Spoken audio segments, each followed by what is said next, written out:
율법 문제로 예루살렘에 올라갔던 안디옥 교회의 대표자들과 함께 예루살렘 교회에서 함께 보낸 사람들이 안디옥으로 돌아와서 어찌 보면 전전긍긍하고 있던 안디옥 교회의 성도들에게 사도들과 장로들은 물론이고 하나님의 말씀과 성령의 권위로 문제 해결점을 전달하면서 오히려 이방 교회의 형제들을 위로하고 격려하였고, 다른 누구의 위로보다도 주님의 권위를 통한 성령의 위로는 안디옥 교회의 고민을 씻은 듯이 해결하게 만들었습니다.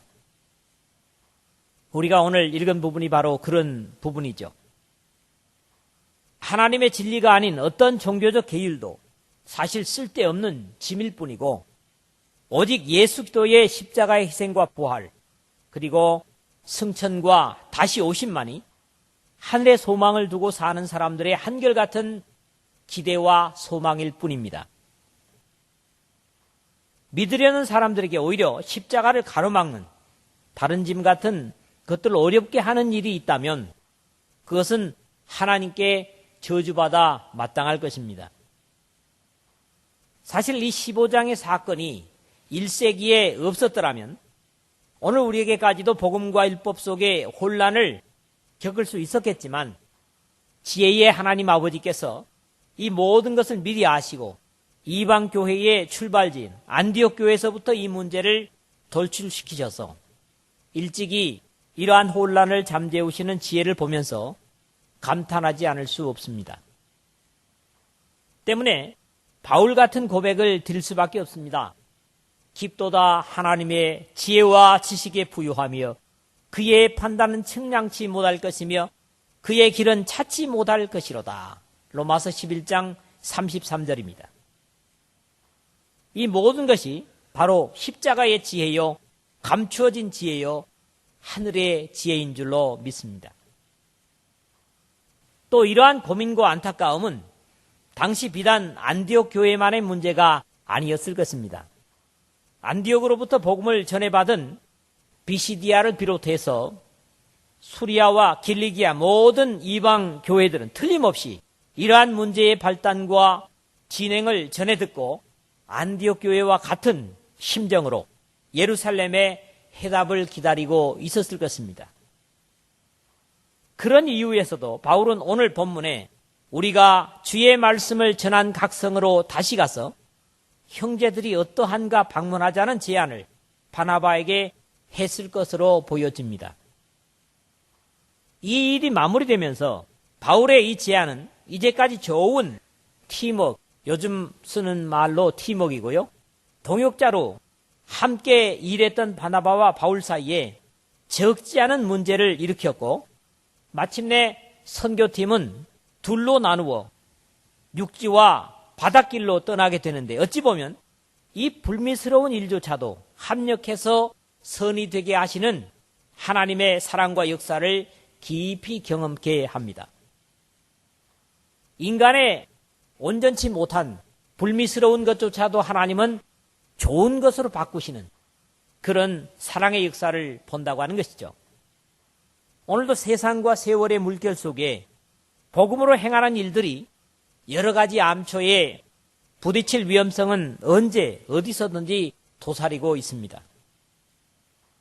이러한 위기와 어려움을 만날 때마다 중요한 것은 이러한 문제를 어떻게 하나님께로 가져가는가 하는 것이 우리 하나님의 백성들과 복음의 동역자들의 과제가 될 것입니다. 어찌 보면 성경 속에 빼버렸으면 하는 오늘 말씀의 뒷부분, 즉 바울과 바나바의 심히 다투고 피차 갈라서는 불미스러운 일들을 통해서도 배우게 하시고 지혜롭게 하시는 하나님 우리 아버지의 무한하신 용서와 사랑을 인해서 더욱 찬양하게 됩니다. 이 21세기의 그리스도인 세계에서도 복음 속에 발생하는 문제들을 세상의 방법과 지혜로 해결하려 한다면 오히려 더욱 어려움을 겪게 될 것입니다.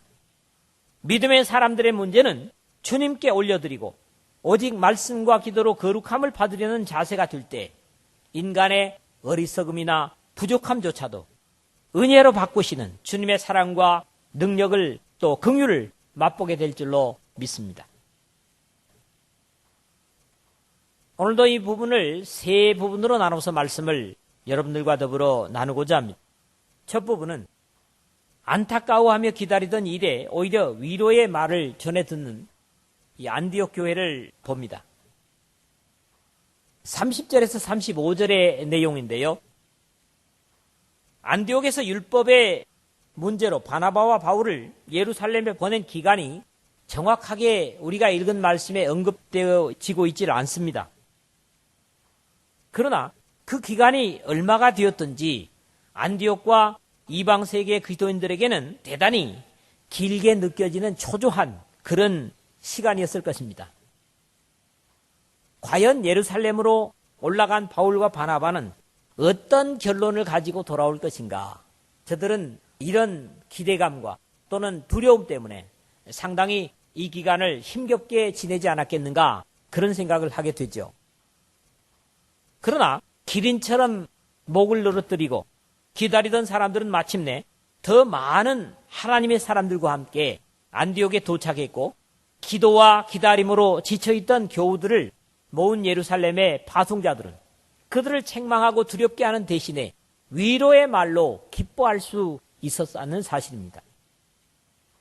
저들이 받아서 읽었을 편지의 내용을 되돌아보면 예루살렘의 지도자들은 이렇게 편지를 썼었죠.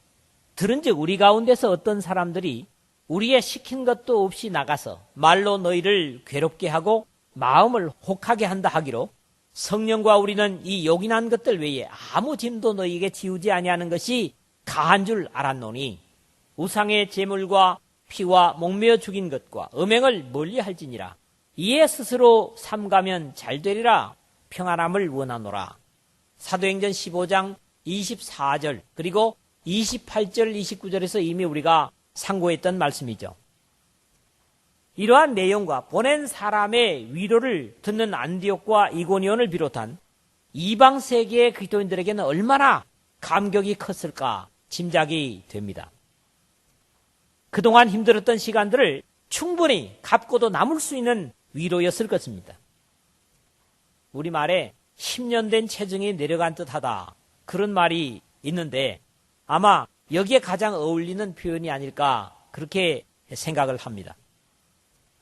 이 역사는 어찌 보면 하나님을 경외하고 사랑하면서 주님의 다시 오심을 기다리며 신앙하는 성도들에게 주님께서 재림하셔서 주실 위로와 상급의 모형 같은 생각을 하게 합니다.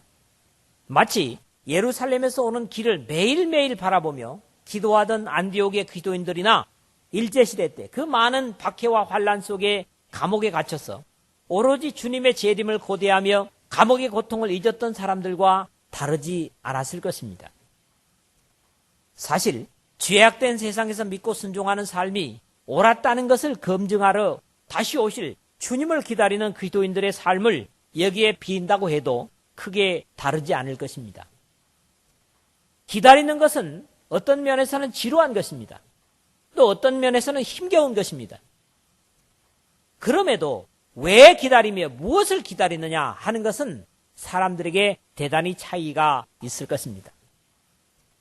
성경만이 옳다고 철석같이 믿고 있는데 다른 사람들은 이것이 어리석다고 비아냥거리면서 시대와 상황을 적절히 융합하는 것이 이 시대에는 더 합리적이라는 그런 이론들이 더 많기 때문에 신앙적 안타까움을 가장 분명하게 규명하고 판단해 주시러 오실 분이 주님이기 때문에 진리를 순종하려는 사람들의 기대는 이 세상이 채워줄 수 없고 위로를 줄 수 없어서 이 안디옥 교회의 주님의 백성들의 기다림이 더욱 이해가 됩니다. 유다와 실라도 선지자라 여러 말로 형제를 권면하여 굳게 하고 얼마 있다가 평안히 가라는 전송을 형제들에게 받고 자기를 보내던 사람들에게 돌아가되 32절 33절에 그렇게 기록을 합니다. 예루살렘 교회에서 파견한 유다와 실라가 안디옥 형제들을 권면하고 믿음을 굳게 하는 일들도 복음의 출발지인 예루살렘 교회의 사랑이고 배려였을 것입니다. 안디옥 교회는 이러한 사랑에 합당하게 형제애로 대우하고 이들은 예루살렘으로 돌아가게 됩니다.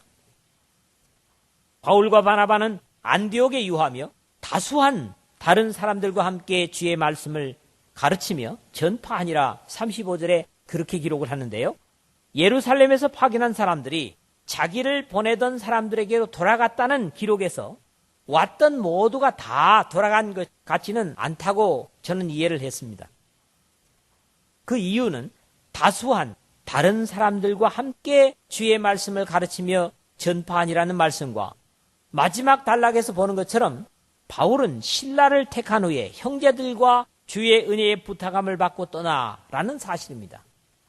그래서 신라는 적어도 이 안디옥에 남아 있었기 때문에 바울과 바나바의 다툼 이후에 신라를 택한 바울이 선교 여행을 함께 떠나지 않았겠는가, 그렇게 짐작을 하는 것이죠.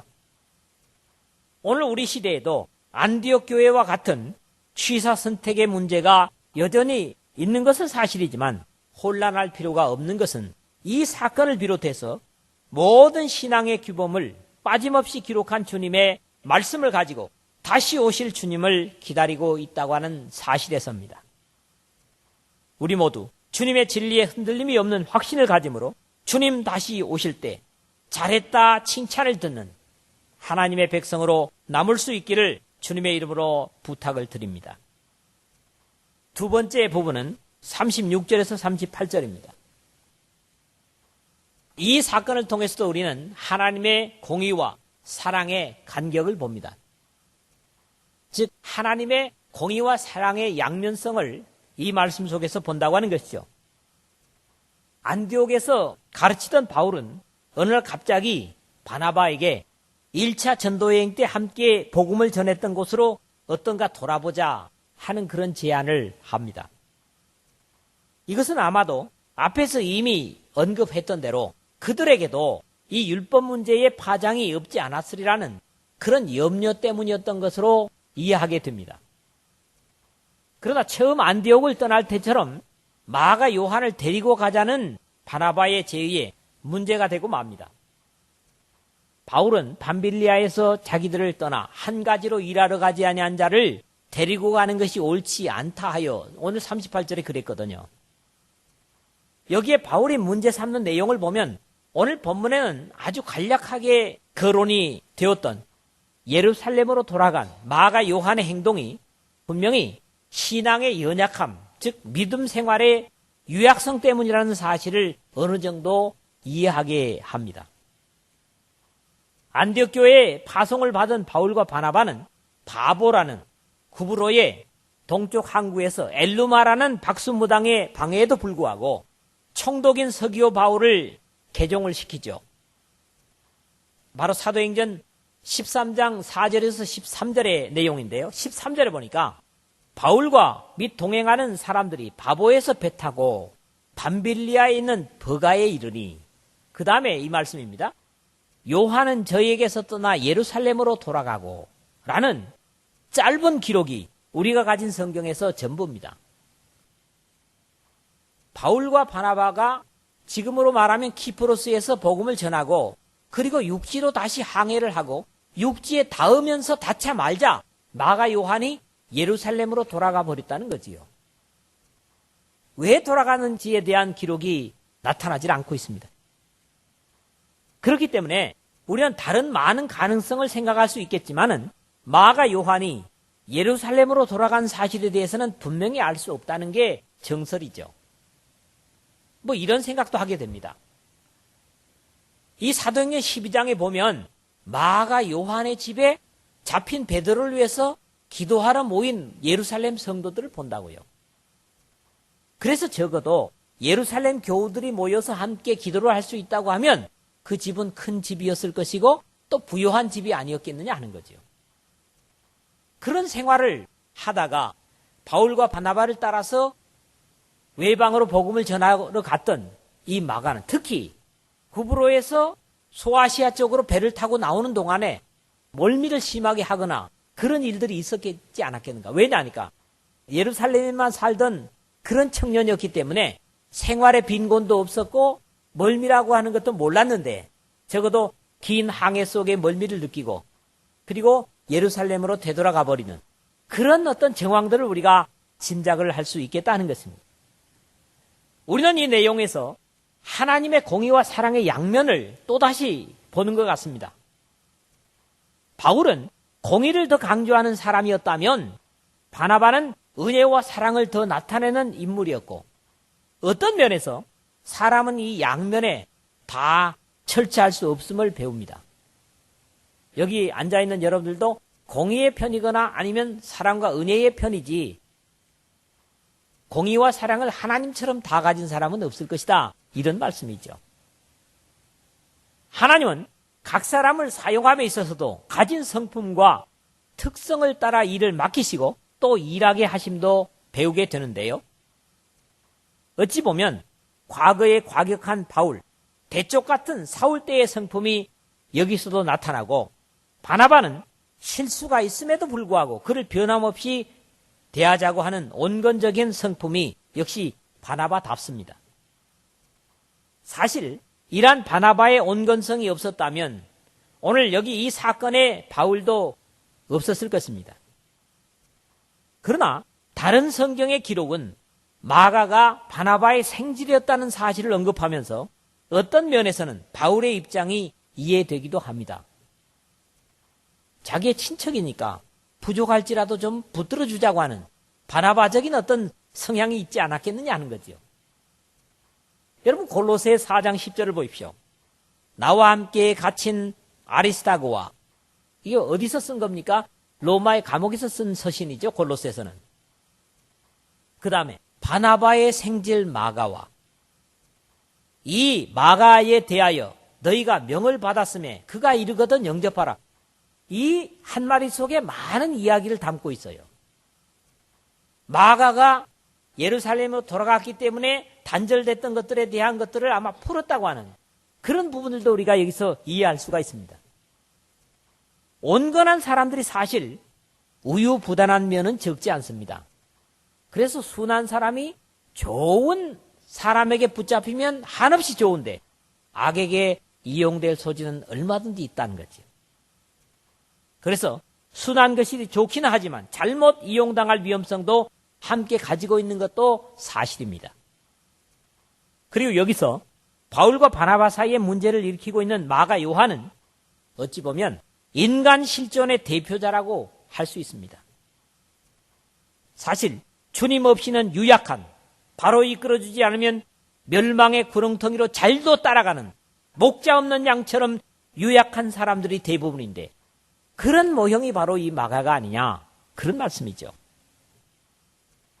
이런 사람을 사랑과 긍휼로 보아주셨기 때문에 오늘날 저와 여러분이 하나님의 자녀로 있다는 사실에 감사하고, 그럼에도 불구하고 죄는 대가 없이 용서하실 수 없으신 공의의 하나님이시기 때문에 예수 기도를 십자가의 제물 삼으신 하나님께 감사와 찬양을 돌릴 수밖에 없습니다.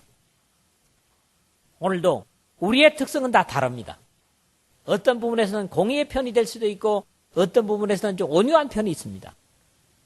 그러나 우리는 양쪽에 다 완벽할 수도 없고 또 이런 양쪽에 충성할 수도 없는 그런 유약한 인간.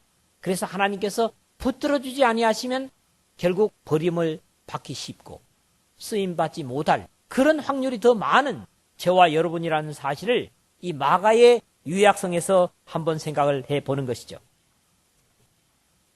세 번째로는 39절에서 41절 마지막인데요. 악을 선으로 바꾸시는 하나님의 은혜와 긍휼을 깨닫습니다. 이 뒷부분이 상당히 우리에게 아픔을 줍니다. 우리는 이 부분을 읽을 때마다 아니 성령의 사람들이 어찌 이럴 수 있을까? 그런 생각을 하게 합니다. 서로 심히 다투어 피차 갈라서니 39절인데 죄송하지만 여기 심히 다투다라는 말이 본래적인 의미를 가진다면 여러분들이 더 놀랄 내용이거든요. 심히 다투다 이 말은 이 말이 본래 쓰여진 헬라어로 파라바테스인데 이 말은 범법자, 파괴자, 범죄자라는 말입니다. 그러니까 이 두 사람이 다 같이 범법자가 됐다는 거예요. 파괴자가 됐다는 겁니다. 이 말을 여러분들 야고보서 2장 9절에서 참고하시길 바랍니다. 그럴 뿐 아니라 둘이 피차 갈라선이라는 표현은 한 사람도 양보가 안 되는 대단히 격한 묘사입니다. 여기서 우리는 또다시 어떻게 온유한 바나바조차도 그럴 수 있었을까 하는 생각을 하게 합니다. 바나바는 마가를 데리고 배 타고 구부로로 가고 바울은 신라를 택한 후에 형제들에게 주의 은혜의 부탁함을 받고 떠나 수리아와 길리기아로 다녀가며 교회를 굳게 하니라. 오늘 39절 하반절 41절에 그렇게 기록을 하고 있는데요. 사실 이 문맥이 자연스럽지 못함을 봅니다. 왜 그러냐 하니까 과격하게 표현하면 두 패로 나눠서 정반대 방향을 가는데 형제들에게 주의 은혜의 부탁함을 받고 떠나는 모습이나 수리아와 길리기아로 다녀가며 교회들을 굳게 하니라 하는 내용 때문이죠. 중요한 것은 두 사람은 비록 심히 범죄자처럼 다퉜어도 하나님의 일을 두 사람 다 그만두지 않았다는 데서 믿음의 사람들의 모습을 봅니다. 만약에 다투고 한 사람이라도 그만두었다면 결국 기뻐할 것은 어두움의 마귀 사탄일 것이지만 바나바와 바울 두 사람은 다 그렇게 마귀의 기뻐할 일을 하지 않았다는 데서도 배울 점이 있습니다. 다툼은 다툼이고 그래도 하나님의 일은 멈출 수 없다는 모습이죠. 이게 사실 하나님의 일꾼들의 자세입니다. 또 이 두 사람들은 복음의 현장에서 서로의 아픔이나 미움을 생각지 않았다는 데서도 다른 면을 보고 배우는데 사실 그래야 계속 하나님의 일을 할 수 있습니다. 아니, 말씀을 전하고 복음을 전하면서도 계속 머릿속에 미운 사람 생각이 나보세요. 그 일이 되겠어요? 그런데 이들은 그런 것들을 전혀 가지고 있지 않아요. 싸울 때는 싸울 때고 다툴 때는 다툴 때고 복음의 현장 속에서는 하나님의 성령과 더불어 역시 동역을 하는 그런 모습을 우리에게 보여주고 있다고 하는 데서 대단히 귀감이 되고 있습니다. 이 두 사람들은 복음의 현장에서 서로의 아픔이나 미움을 생각지 않았다는 데서도 다른 면을 보고 배우는데 사실 그래야 우리가 하나님의 일을 계속할 수 있다는 거죠. 사실 앞에서 부정적으로 표현했던 두 가지 제가 인용을 했죠. 형제들에게 주의 은혜의 부탁을 받고 그 다음에 다녀가며 교회들을 굳게 하니라 하는 내용을 뒤집으면 부족했다고 하는 사실을 깨닫는 데서 은혜의 부탁함을 받는 그런 것이 필요하고 하나님의 종으로서 다투고 싸운 죄스러움이 더욱 자신을 낮추어서 교회를 굳게 하는데 최선을 다할 수도 있었다는 이야기가 됩니다. 그렇지 않습니까? 그럼에도 불구하고 다툼과 싸움을 정당화할 수는 없습니다. 다투고 싸우는 것은 절대로 합리화할 수 없다는 것이죠. 우리가 오늘도 싸우면서 바울과 바나바도 심히 다투고 싸우는데 뭐 우리야 더 할 수 있지 않는가 위험천만한 생각을 할 수 있는데 이것은 옳지 않다는 거지요. 우리가 바울입니까? 아니면 우리가 바나바입니까? 앞에서 골로새 교회에 보낸 바울의 편지를 보면 분명히 바울은 화해를 한 것이 확실하고 어떤 이유에서도 폭력은 정당화될 수 없음을 알아야 합니다. 그럼에도 이 말씀 속에 또 하나의 배우는 것은 하나님은 이 연약한 인간의 성향까지도 뒤집어 사용하시는 선을 만드는 최고의 명수시라는 겁니다. 만약에 두 사람의 싸움에 하나님께서 개입하시지 않으셨다면 오늘 우리는 이 부분의 사도행전을 읽을 수 없었을지도 모르고 하나님의 일은 중단되었을 수도 있었을 것이지만 사실 이것조차도 인간적인 생각일 뿐입니다. 하나님께서 계획하시고 추진하시는 일은 절대로 중단될 수 없습니다. 사람이 잘못한다고 그것이 끝날 수 없는 거죠. 어떤 환경의 변화나 어려움에도 하나님의 뜻은 반드시 이루어지고야 말 것이기 때문입니다. 믿습니까? 그렇기 때문에 이 하나님의 역사, 구원의 역사 속에 사용되지 못한다고 하는 사실이 비극이죠. 사실 가룟 유다는 돈을 사랑하는 것 때문에 예수들을 제사장들에게 팔았지만 하나님은 그를 사용하셔서 이 인류를 구원하시는 엄청난 일을 이루시고 성경을 이루신 것을 봅니다. 늘 이야기하는 것이지만 하나님께서 가룟 유다를 그렇게 하도록 창조하신 것은 분명히 아닙니다. 만약에 하나님이 가룟 유다를 그런 사람으로 애시당초부터 만들어 보냈다면 하나님은 선하지도 못하고 거룩하지도 않으시고 공의로우신 분도 아닐 것입니다. 하나님은 가룟 유다가 나기 전부터 이미 그런 사람임을 아셨습니다. 그리고 그 성향대로 부정적이기는 하지만 구원의 도구로 쓰셨다는 사실이죠. 여기에 하나님의 지혜가 역시 있습니다. 말씀을 맺습니다. 안디옥 교회는 바울과 바나바를 율법의 문제로 예루살렘에 보내놓고 얼마나 안타까워 기도하고 기다렸을까 생각을 하게 됩니다. 그러나 그렇게 기다린 결과는 위로와 격려의 편지와 사람들이었습니다. 진리를 순종하는 기다림은 절대로 비극의 결과를 가져오지 않는다는 사실입니다. 우리가 죄를 지고 기다리면 어떻겠습니까? 불안하고 무섭고 안타깝지요. 그러나 당시에 판결나지 않을지라도 진리에 대한 순종으로 기다린다면 그 결과는 반드시 위로와 기쁨이 있을 것이라고 하는 것을 확신하자는 겁니다. 마찬가지로 우리가 진리를 순종하면서 주님이 다시 오심을 기다린다면 세상의 어떤 변화에도 두려워할 필요가 없이 안디옥 교회가 받은 위로와 격려와는 비교될 수 없는 영광을 누리게 될 줄로 믿습니다. 우리는 사람마다 태어난 환경이 다르고 신앙에서도 어쩌면 그런 성향들은 무시할 수 없습니다. 그럼에도 폭력은 절대로 정당화될 수 없고 화가 난다고 하나님의 일을 그만둔다면 기뻐하는 대상은 복음을 방해하는 어두움의 세력들 뿐입니다.